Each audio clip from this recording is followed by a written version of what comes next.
kay Melchor Carlos. Magandang umaga din po sa inyo. Salamat sa pagtutok. Maging kay Jose Custodio. Good morning. Thank you so much.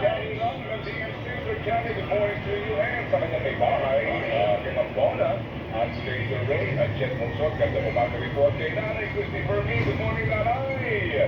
Maganda umaga po sa lahat ng ating mga suke. Good morning po sa inyong lahat. Good morning, mga gandanya. Miyerkules na po ng umaga. At ito na nga, ang News 5 sa 105.9 True FM. Mamaya nyo na kaunti sa TV5 at RPTV. Pero ngayon po tayo live sa 1PH on Signal TV at sa Channel 19 on Signal TV pa rin. Ito ang balita ng mga pinakamalaki at pinaka-importanting balitang dapat yung malaman. Good morning, ako po yung Gandaya.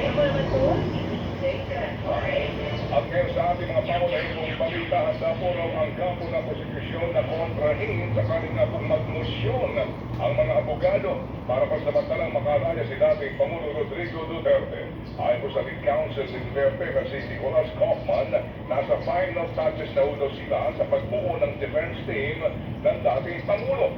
Inihahanda na rin daw nila ang argumentong isusumite sa hukuman para bigyan diin na walang jurisdiction ng ICC sa pag-aresto kay Duterte.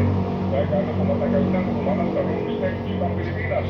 Ayon po naman sa ICC Accredited Counsel na si Attorney Gilbert Andres o